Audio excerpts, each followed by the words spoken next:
किसानों से जुड़ी एक बड़ी खबर की।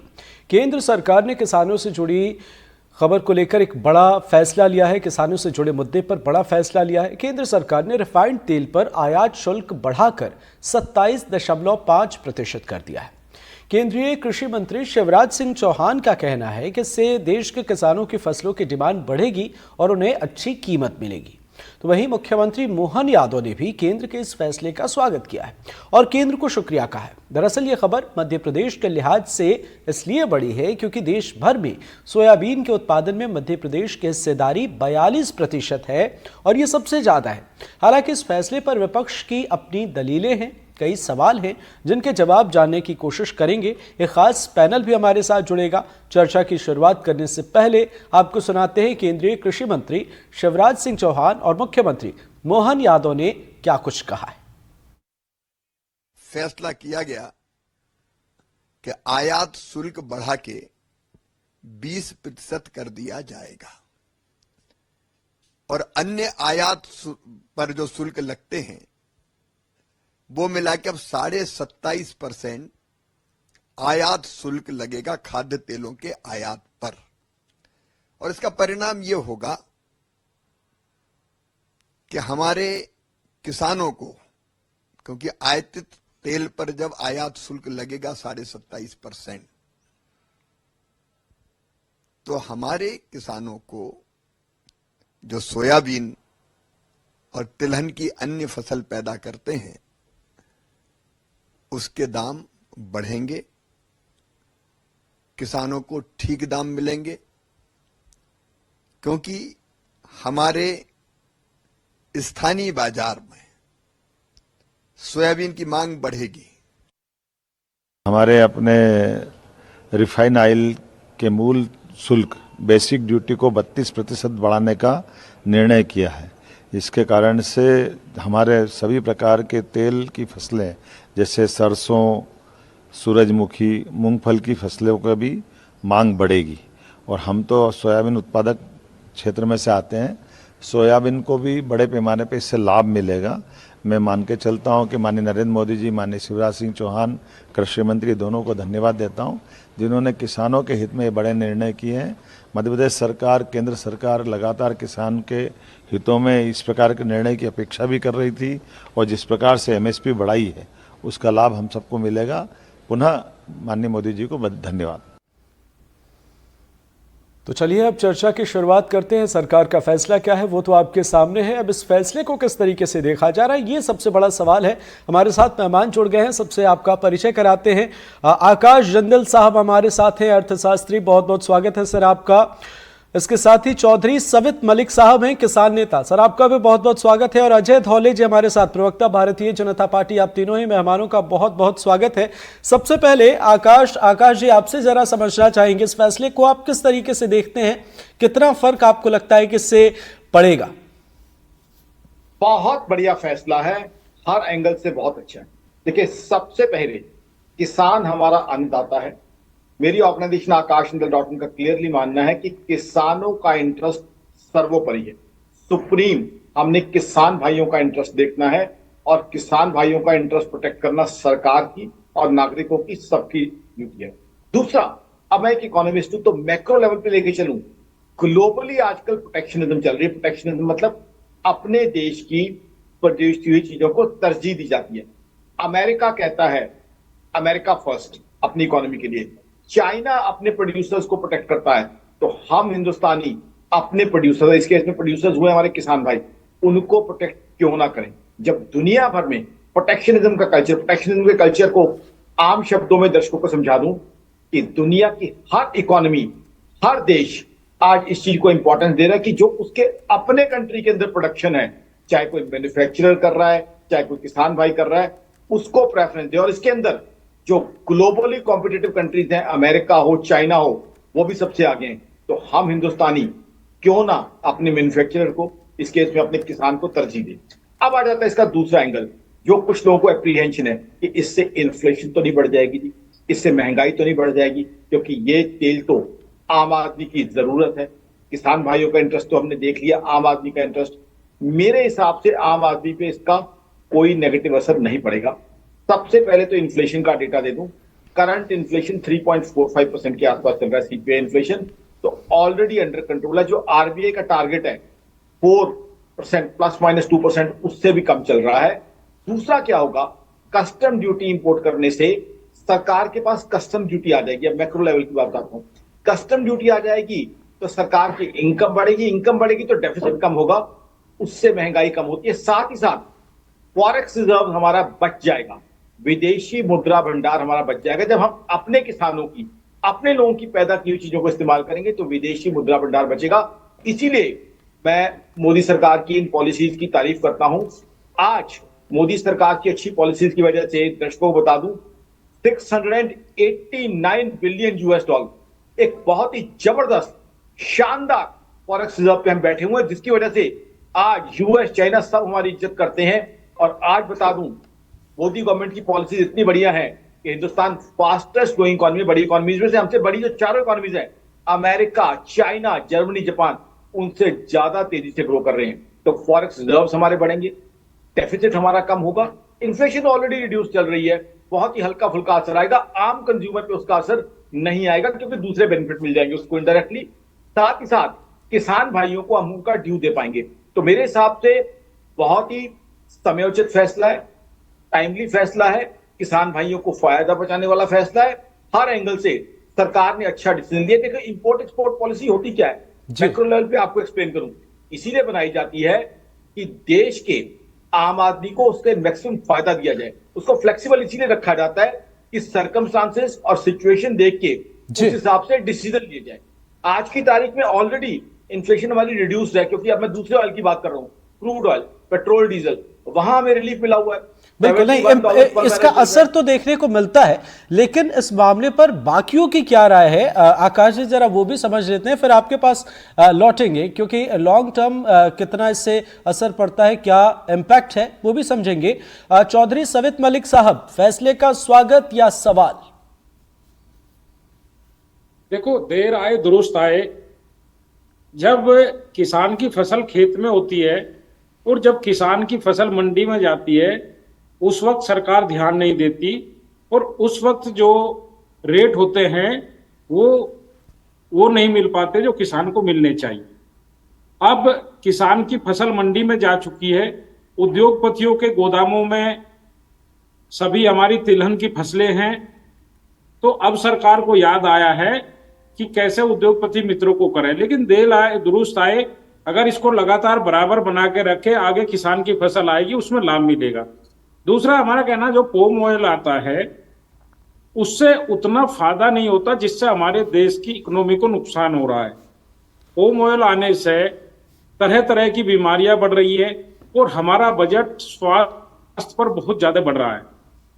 क्यों ना पॉम ऑयल पर 100% ऑयल शुल्क लगाया जाए, जब पता है कि वो बहुत सारे देशों में बंद है, तो हमारे देश में उसको क्यों आयात किया जा रहा है और उससे क्यों बीमारी बढ़ाई जा रही है, और जिसकी वजह से नकली तेल बाजार में बेचे जा रहे हैं जो किसान को घाटा देने के लिए मजबूर कर रहे हैं। तो सरकार अगर किसान को लेकर चिंतित है तो हम लगातार मांग कर रहे हैं कि आप ये बता दीजिए कि आपकी फसल का रेट हम ये देंगे। अगर आप निश्चित दाम बता दें कि हम इतनी एमएसपी देंगे, तो सरकार को बाहर से आयात करना ही नहीं पड़ेगा। हमारे मित्र अर्थशास्त्री बता रहे थे कि हमारा पैसा बचेगा, तो भैया आपका सारा पैसा बच जाएगा। आपका किसान इतना दमदार है कि आपको कोई भी तिलहन बाहर से नहीं लाना पड़ेगा, लेकिन जैसे ही फसल आएगी ये आयात शुल्क। ठीक है चौधरी साहब, आपको रोकना चाहेंगे। हमारे साथ जीतू पटवारी जी जुड़ गए हैं। बहुत बहुत स्वागत है सर आपका एनडीटीवी मध्य प्रदेश छत्तीसगढ़ पर।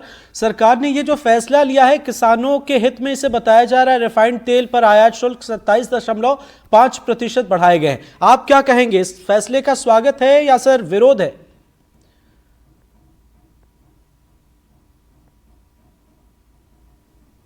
जीतू जी, तो शायद आवाज़ नहीं पहुंच रही है, और हम कोशिश करेंगे एक बार फिर जुड़ें और उनसे समझें कि वे इस फैसले को किस तरीके से देखते हैं, उनका क्या कहना है। लेकिन हमारे साथ स्पर्श चौधरी भी हैं, अब आपका भी बहुत बहुत स्वागत है। आप क्या कहेंगे इस मामले पर? इस फैसले का स्वागत किया जा रहा है, इसके लॉन्ग टर्म इम्पैक्ट बताए जा रहे हैं कि फ़ायदा जो है वो दिखता है यहाँ पर, अभी तक जो हमने रिएक्शन सुना है। हालांकि बीजेपी से भी हमारी कई सवाल होंगे, आप क्या कहेंगे? जैसे मुझे ऐसा लगता है कि ये अधूरा एक्शन है, अधूरा काम है। उसका ये कारण है कि हम जो डिमांड कर रहे हैं वो यही है कि इसे 6,000 होना चाहिए, जो एमएसपी की बात कर रहे हैं। लेकिन ये जो केंद्र ने जो आयात शुल्क पे काम किया है, ये बहुत पहले भी इतना ही, लगभग 30-32% जो होता था। तो सवाल है वही। अजय धौले साहब, स्वागत भी है पर विरोध भी है, और विपक्ष जो है वो नाराज है, वो नाखुश है। देखिए अमृत जी, जिनका किसानों के मध्य प्रदेश के किसानों की हम पर्टिकुलरली बात करें, क्योंकि जीतू जी मध्य प्रदेश कांग्रेस कमेटी के अध्यक्ष हैं, जिनका काला इतिहास रहा है वादा खिलाफी और विश्वासघात का, वो तो किसानों के हित की बात करने का मुझे लगता है कि नैतिक अधिकार ही नहीं उनको।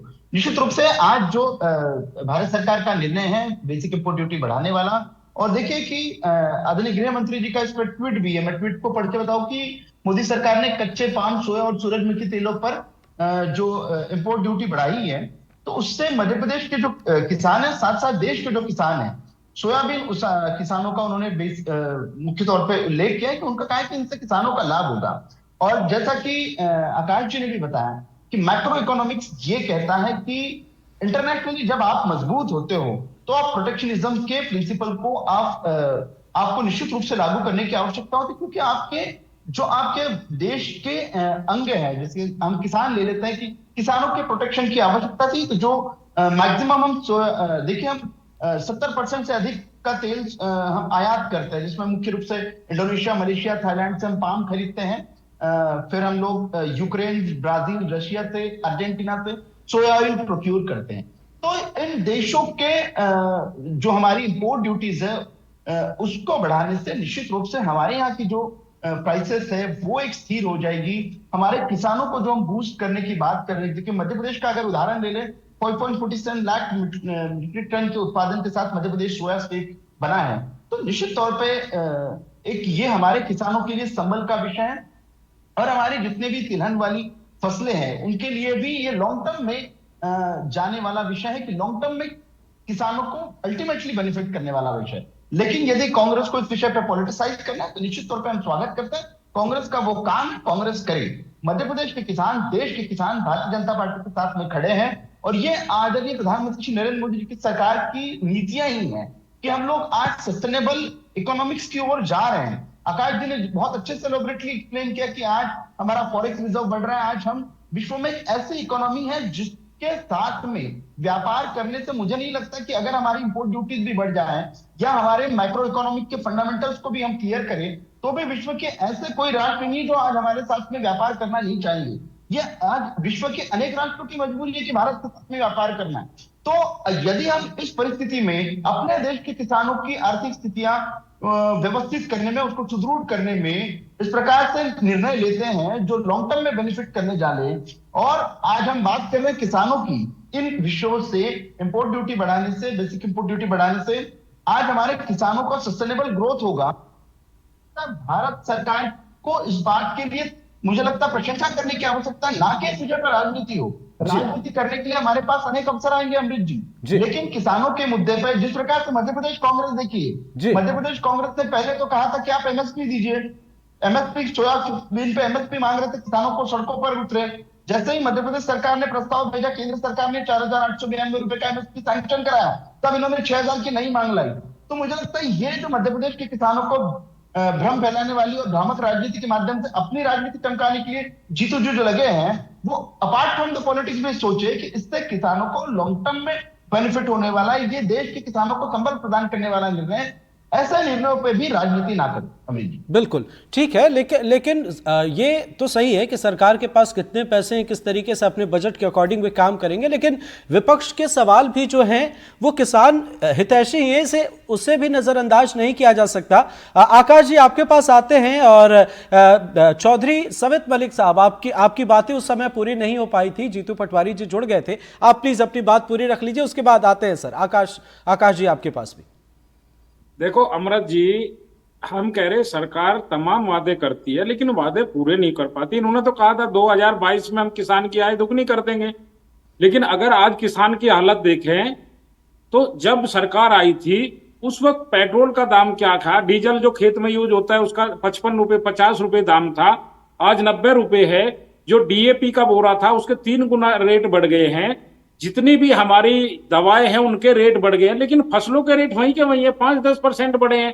तो किसान लगातार घाटे की खेती कर रहा है और इसका लाभ इन्होंने किसानों को नहीं दिया है। जब किसान के फसल से, खेत से फसल व्यापारियों के गोदामों में पहुंच गई, आज इन्होंने ये फैसला लिया है, तो इसका सीधा लाभ अभी किसान को नहीं मिल रहा है। इसका सीधा लाभ इनके उद्योगपति मित्रों को मिल रहा है। और मैं फिर कहता हूं, पाम ऑयल को भारत के अंदर जड़ से बंद कर देना चाहिए। उससे हमारे स्वास्थ्य का खर्चा बढ़ रहा है, चिकित्सा का खर्चा बढ़ रहा है। भारत देश को बीमार करने की जो साजिश है, पाम ऑयल बंद होना चाहिए। भारत का किसान इतना सक्षम है कि जितने भी तेल की जरूरत है, चाहे सरसों का तेल हो, सूरजमुखी का तेल हो, सोयाबीन का तेल हो, बादाम का तेल हो, और तमाम तेल है, उससे देश को आत्मनिर्भर कर सकता है। लेकिन सरकार को उनको सपोर्ट करना पड़ेगा। उनकी जो लागत आ रही है उसकी लागत पे उनको लाभकारी मूल्य देना होगा। तो किसान, आपको पता है कि हमारे यहाँ अन्न के भंडार है, हमारे यहाँ गेहूं कितना खराब होता है। क्यों सरसों नहीं बोते? क्योंकि सरसों का और सोयाबीन का और आपका सूरजमुखी का और तमाम, उनको पता नहीं है कि रेट क्या मिलेगा। कभी कुछ रेट होता है, कभी कुछ रेट होता है। अगर उस संतुलन को सरकार ठीक कर ले और रेट कह दे कि हम इतना रेट देंगे, उससे कम नहीं बिकने देंगे, तो आपको बाहर से कोई भी चीज मंगाने की जरूरत नहीं पड़ेगी। भारत का किसान खुद में सक्षम है। बिल्कुल सही आपने कहा। अजय जी आपसे इस सवाल का जवाब लेंगे और स्पर्श जी आपके पास भी आएंगे, लेकिन आकाश साहब कुछ कहना चाहते हैं। आकाश जी।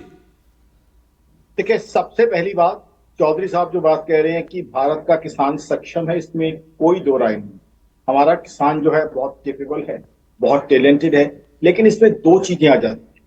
बहुत इंपॉर्टेंट ये चीज आ जाती है कि किस तरीके से हम प्राइसिंग पैटर्न को रखते हैं, क्योंकि प्राइसिंग पैटर्न को हमें इस तरीके से रखना है कि इन्फ्लेशन भी अंडर कंट्रोल रहे। आज तो इन्फ्लेशन ऑलरेडी इस सरकार की पॉलिसी की वजह से अंडर कंट्रोल है। यहां दर्शकों को बता दूं, महंगाई ऑलरेडी जो आरबीआई ने निर्धारित किया था 4%, उससे भी नीचे है, मात्र 3.4% है। तो ये कहीं ना कहीं नरेंद्र मोदी सरकार की मैं अचीवमेंट मानूंगा। जब आज दुनिया में ग्लोबल स्लोडाउन चल रहा है, ग्लोबल स्लोडाउन कहां चल रहा है? मात्र ये बातें पाकिस्तान, बांग्लादेश, श्रीलंका की नहीं है। ये ग्लोबल स्लोडाउन चल रहा है अमेरिका, चाइना, जर्मनी, जापान, इस तरह की इकोनॉमीज में। अमेरिका जैसी economy 2 quarters Russia Ukraine war शुरू होने के बाद उन्होंने नेगेटिव जीडीपी ग्रोथ। चाइना आई डिफ्लेशन का शिकार है, और हिंदुस्तान ने 31 मार्च 2024 को 8.2% जीडीपी ग्रोथ दी है, जिसने हर हिंदुस्तानी को फायदा दिया है, चाहे मेरा किसान भाई हो, चाहे देश का दुकानदार हो, चाहे बिजनेसमैन हो। अब जहां तक बात आ जाती है कि किसान की इनकम कैसे डबल की जाए, उसके लिए मेरी सजेशन सेंट्रल गवर्नमेंट और स्टेट गवर्नमेंट को यह है, खेतों में ऑटोमेशन लाई जाए। ऑटोमेशन लाया जाए, जो हमारे किसान भाई हैं या किसान नेता जैसे चौधरी साहब हैं, इनके साथ बैठ के सरकार ये देखे कि ऑटोमेशन कैसे ला सकती है, किस तरीके से इनके सीड्स और इनपुट कॉस्ट को सस्ता किया जा सकता है, और किस तरीके से इनकी जो मेहनत का प्रोड्यूस है उसको मंडी तक टाइमली पहुंचाया जा सकता है। इंफ्रास्ट्रक्चर अच्छा किया जाए। उस एरिया में मोदी गवर्नमेंट ने कुछ काम किए भी हैं, मैं मोदी गवर्नमेंट की इसमें तारीफ करूंगा, बट इसमें कई चीजें और होनी है जिसमें इनका आउटपुट बढ़ाया जाए। यानी किसान का खेत तो उतना ही है, इनके आउटपुट को बढ़ाया जाए।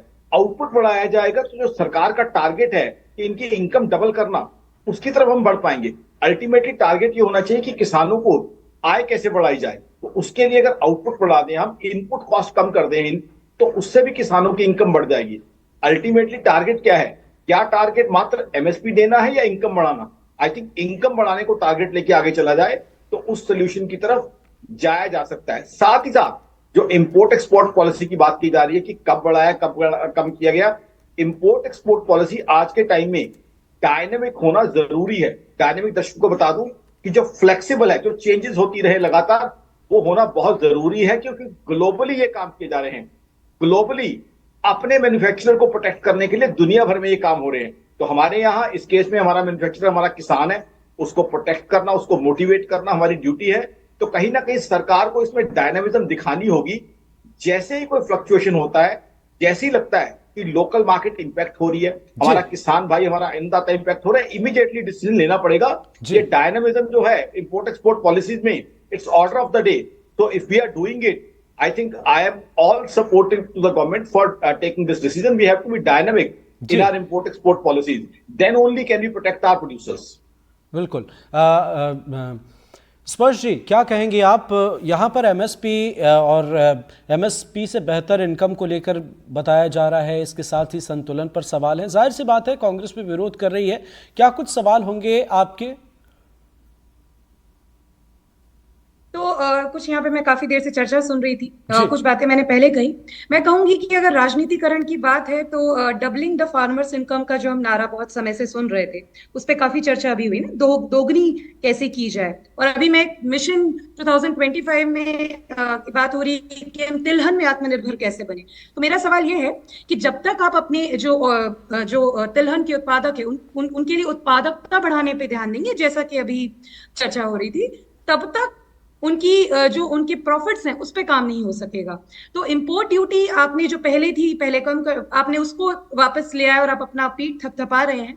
लेकिन ये वही देश है, ये वही सरकार है जिसमें 700 किसानों की शहादत हुई जो जायज मुद्दों पर। तो मेरा सवाल ये है कि जब तक हम अपनी उत्पादकता को बढ़ाने के लिए जमीन पे काम नहीं करेंगे, हम सिर्फ अपनी पीठ ये कहकर थपथपा नहीं सकते कि हमारे प्रधानमंत्री किसान हितैषी हैं। जमीन पे दिखना होगा। दूसरी चीज, जैसा कहा जा रहा है और जीतू जी ने भी कहा कि हम इस समय न सिर्फ तिलहन बल्कि मेरे हिसाब से हमारे किसान घाटे में हैं। आज मेरे जैसे कोई भी युवा शायद खेती किसानी करना क्यों नहीं चाहता। तो आप जो कह रहे हैं, अजय जी कह रहे थे कि राजनीतिकरण, तो भाई आपने अपना ही जो प्रॉमिस है वो पूरा नहीं किया है। अब आप अगर इंपोर्ट ड्यूटी अच्छा कदम है, मैं इसके लिए आपको साधुवाद देती हूँ, वो जो हम डिमांड कर रहे थे। लेकिन एक और बात है, भारतीय किसान संघ जो भारतीय जनता पार्टी से जुड़ा संगठन है, उसके भी यही डिमांड है कि आप अपना एमएसपी सही कीजिए। सॉरी, जो 6000 हम बात कर रहे हैं। तो मेरा क्वेश्चन ये है कि राजनीति में आप लोग ना पड़े, रादर बैठ के जो बात अभी हो रही थी कि मिल बैठकर ये चर्चा की जाए किसान नेताओं के साथ, संगठनों के साथ, कि जमीन पर हम उत्पादकता को कैसे बढ़ाएं। एक और चीज है, अंतरराष्ट्रीय स्तर पर हमारी और जो सब्सिडी गैप है वो बहुत ज्यादा है। हमें ये सब भी देखना पड़े कि हमारे किसान अंतरराष्ट्रीय लेवल पर कहाँ हैं, हम यहाँ पर उनकी प्रॉफिटेबिलिटी बढ़ाने के लिए क्या कर रहे हैं। और मिशन आत्मनिर्भर जो 2025 में तिलहन को लेकर सोच रहे हैं, कहीं वो दूसरा जुमला ना निकल जाए जैसे 2022 की दोगुनी इनकम करने का बात हुई थी। ये मैं कहूँ। बिल्कुल। अजय धौले साहब, घाटे में किसान हैं, संतुलन पर सवाल है, क्या कहेंगे आप?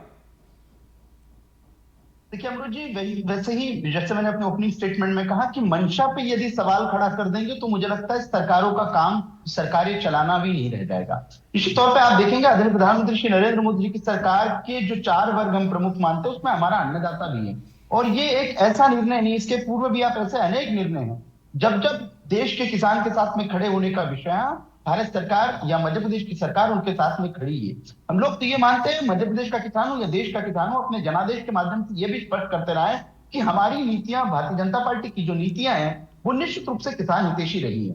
जैसा कि अभी फर्ज जी बता रही थी कि आज हम इंटरनेशनल पैरामीटर्स पे भारतीय किसानों की उनके साथ में तुलना इसलिए नहीं कर सकते क्योंकि ये थोड़ा सा स्टडी का विषय है कि भारत में किसानों के पास रकबे बड़े कम होते हैं, विदेशों में रकबे कम होते हैं। तो आपको हमारा उनसे जो लेवल प्लेइंग फील्ड की बात होती है, लेवल प्लेइंग फील्ड यही डिफरेंशिएट हो जाता है। हमारे यहाँ मार्जिनल जो फार्मर होते हैं उसके पास 1 एकड़ 2 एकड़ खेती वाला भी किसान होता है और वो भी संपन्नता के साथ में खेती किसानी करता है। तो हमारी नीतियां जो 50 एकड़ वाले के लिए बनेगी वो हमारे 5 एकड़ वाले किसान के लिए या 2 एकड़ वाले किसान के लिए भी कैसा सुटेबल हो, ये देख के सरकार नीतियां बनाती है।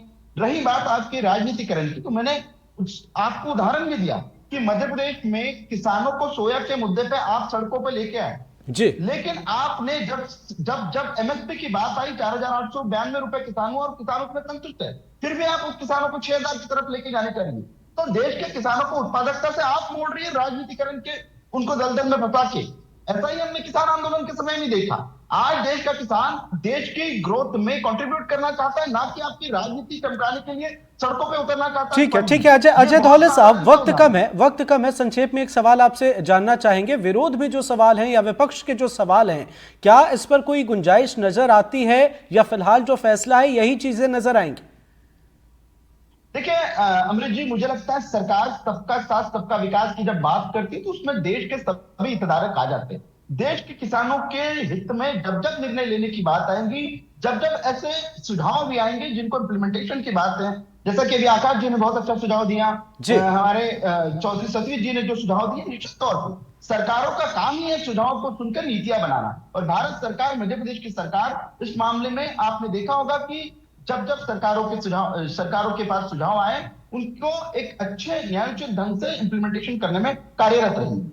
बिल्कुल, और फिलहाल वक्त कम है, हम आपसे सवाल ज्यादा नहीं ले पा रहे हैं। आप सभी का बहुत बहुत शुक्रिया। उम्मीद करते हैं सरकार के जो फैसले हैं या विपक्ष के जो सवाल हैं या इस मामले पर सियासत, लेकिन इन सब के इतर किसानों का अगर भला हो तो ये सबसे बेहतर होगा, हमारी यही उम्मीद है। और हम लगातार सवाल उठाते आए हैं, आगे भी आपको सवाल और तस्वीरें भी दिखाते आएंगे। हमारे साथ जुड़ने के लिए सभी मेहमानों का बहुत बहुत शुक्रिया। हमारे